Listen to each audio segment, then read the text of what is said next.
pemain film mahal semuanya dan ibu produser hits. Tapi Mbak Yeni, aduh terima kasih sudah hadir. Aku nonton filmnya dari mulai Kabut Sutra Ungu, iya gitu kan. Kabut Sutra Ungu. Ya kita seumuran ya Mbak. Kompilasi karyanya Mbak Yeni Rahman, banyak sekali. Kita lihat yang berikut.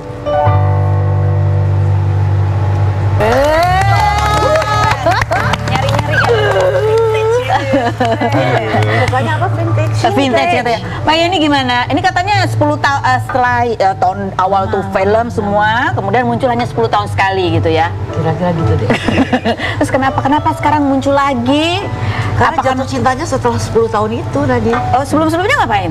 Enggak jatuh cinta tuh. Oh, belum ketemu yang cocok aja. Oh, belum ketemu yang cocok. Terus gimana? Setelah ini kan masuk tahun apa sih istilahnya milenial ya, gitu ya. Syuting di zaman milenial tuh rasanya apa bedanya, Mbak? Ya harus menyesuaikan juga milenial gitu kali ya. Walaupun usia udah nggak muda lagi, tapi harus mengikuti perkembangan medsos gitu kan. Ya gitu deh. Terus anak-anak ini bandel-bandel nggak? Oh, anak-anaknya baik banget. Salah satu pertimbangan saya jatuh cinta sama film ini, saya tanya dulu pemainnya siapa aja. Oh, ada Titi Kamal, ada Citra Kirana, ada Fedi Nuri, ada Krisnana gitu. Oh ya mau. Produsernya siapa? Oh, produser cantik. Dan ini produksi yang baru pertama, jadi harus disupport. Aduh. Oh gitu. Kira-kira kalau ada pemain yang siapa yang Mbak Yeni kira-kira nggak mau? Semua pemain pasti punya kelebihan dan kekurangan. Atau cari yang ini yang reputasinya sering telat gitu kali nggak mau ya? Nggak mau. Pemain-pemain yang punya komitmen tinggi terhadap profesinya dan disiplin tinggi terhadap profesinya dan aktingnya jago-jago gitu. Jadi enak kita kerja sama. Masih sering nonton film-film Indonesia berarti? Ada lah, tapi sinetron enggak ya. Sinetron enggak, tapi film ya. TV-nya mati terus di rumah. Mbak ini kan main dulu pertama kali masuk dunia hiburan dari 14. Usia saya 14 tahun. 14 tahun ya, karena sama Ciki ya. Iya, kamu 13 tahun juga ya. Fedi Nuril umur berapa? Udah masuk 20-an sih. Oh 20-an, kamu juga masih 15. 15 juga? Masih pada muda-muda ya. Iya. Masih inget nggak dulu honor main film pertama berapa? Dulu sih main film dari belum dibayar sampai dibayar paling murah, sampai kata orang sih katanya yang tinggi, padahal ada yang lebih tinggi lagi dari aku. Ya kan Big Five. Enggak juga, ada yang lebih mahal lagi. Ada yang lebih mahal lagi? Laki apa perempuan? Di atas langit kan ada langit. Oh iya. Pernah nggak dibayar? Terus dibayar pakai apa? Nasi kotak? Dulu waktu itu kalau aku diajak figuran-figuran, aku tuh benar-benar perjalanan proses karirnya tuh dari figuran. Figuran tuh dari nggak dibayar. Karena buat aku lebih senang gue ikut jadi figuran daripada gue sekolah gitu kan. Jadi bolos sekolah deh. Emang ada unik ya. Oke. Nah sekarang kita ke Fedi Nuril nih. Fedi Nuril nih kalau tadi kan Ciki sering bikin konten-konten juga sama suaminya ya. Kalau Fedi Nuril juga nih untuk istri tahun 2022. Captionnya panjang kali lebar kali tinggi ya. Tepat pukul 12 malam tadi. Aksa gumuk karena terlalu banyak minum susu. Selang beberapa jam kemudian saat subuh Aksa dan kain ngompol sampai rembes ke spray. Rentetan kejadian ini menunjukkan betapa siap dan ikhlasnya Fani dengan kehebohannya punya 3 anak. Alhamdulillah Fani menghadapi semuanya dengan tertawa, membuat gue semakin ya kan ya. Berapa lama? Dia ngarang cerpen loh dia. Biasanya kalau dapet ide nggak lama sih, langsung ketulis aja. Oke. Nah Fedi Nuril kan kamu tuh kalau kita browsing gitu ya, kamu tuh adalah aktor yang orang tuh sering menyebutnya ini sebagai duta poligami karena dulu film-film sebelum yang hits kamu itu rata-rata adalah laki-laki yang berpoligami. Ya kan kamu ada kekhawatiran nggak sih nggak bisa keluar dari image itu? Bahkan ini film yang ini nih, Air Mata di Ujung Saja, ada begitu ada Fedi Nuril, kita langsung poligami lagi nih kayak gitu. Gitu gak sih? Nggak, udah nggak ada kekhawatiran, udah bisa nerima sih, udah bisa ya dibawa bercanda kalau ada yang komen kayak gitu. Oh dulu sempat mengganggu? Dulu tuh yang bikin mengganggunya karena takutnya dikiranya filmnya akan ceritanya itu aja gitu. Walaupun isunya misalnya poligami juga, tapi konfliknya itu masih bisa dibikin beda gitu. Jadi pengalaman nontonnya juga beda sama film sebelumnya. Tapi istri kamu melihat kamu dengan peran poligami itu apa komentarnya? Ada rasa khawatir, ayo jangan terlalu diresapi ya gitu atau gimana? Dia cerita sebelum kawin sih teman-temannya pada nanya, lo yakin mau nikah sama dia kan filmnya poligami semua gitu. Terus?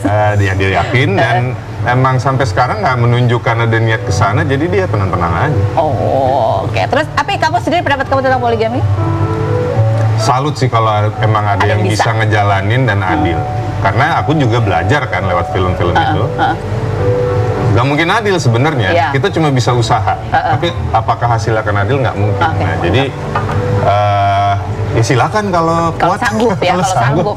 Makanya dia yang cocok karena mukanya kering kurus gitu, pasti kan ada banyak pikiran. Kalau poligami kurus apa lagi? Iya kan, ya menderita gitu ya. Jadi bukan cuma perempuannya, lakinya juga. Oke. Nah kalau Mbak Yeni kembali lagi, ini kan Mbak Yeni kemarin juga ada berita ya, ada kasus yang sedang dihadapi. Tapi ketika ini muncul di berita kan ini sudah di dunia milenial gitu ya, di mana ya sosial media, pemberitaan itu bukan lagi dari media online atau dari TV gitu, tapi dari berbagai sumber. Gimana yang dirasakan Mbak? Ya, setiap kehidupan itu kan pasti ada prosesnya, ada ujiannya. Ujian itu kan ibaratnya kita mau naik kelas, mau dapat hadiah. Dan salah satu hadiahnya itu adalah saya kembali ke dunia film karena air mata di ujung sajadah. Oh, air mata deh. Setelah sebelumnya menumpahkan air mata juga ya. Kayaknya gitu ya. Kalau lagi kena masalah kayak gitu tuh memperkaya pengalaman ini juga nggak sih? Ya harus ya. Setiap perjalanan hidup itu kan menjadi satu proses menambah perbendaharaan kita untuk lebih kuat lagi dalam menghidupi kehidupan. Karena hidup itu sendiri penuh dengan segala tantangan dan menjadi pilihan gitu. Jadi dijalanin aja dengan penuh keikhlasan seperti yang di dalam film Air Mata di Ujung Sajadah ini. Subhanallah banget, ini ceritanya tuh ikhlas semua, perempuan-perempuan yang ikhlas dengan segala takdir dan kodratnya. Ini kita ke produser ya, Bu. Ibu pinter banget loh pilih cast-castnya ya. Ibu pilih castnya bagus loh ini ya kan. Comeback ini pertama kali setelah 10 tahun. Filmnya film Nafa Urba. Membujuknya berapa lama? Jadi ada sahabat aku yang partner aku juga. Kebetulan emang udah kenal sama Bunda, udah lama banget. Yang ngebujuk Roni. Oke, Mas Roni. Itu kan kakaknya nih, Citra Kirana, ada Titi Kamal yang nggak hadir ya kan. Itu kan dua orang yang kalau keluar nih pasti wartawan akan nyari. Iya betul. Dia kalau sengaja begitu bagaimana Bu? Nah kebetulan itu kebetulan ya, memang kebetulan tuh pas waktu pas waktu kita syuting itu mereka lagi dihempas dengan segala macam berbagai pemberitaan gitu. Wah ini pasti tiga-tiganya loh Iya ya. makanya ini pasti bagus banget pas waktu syuting.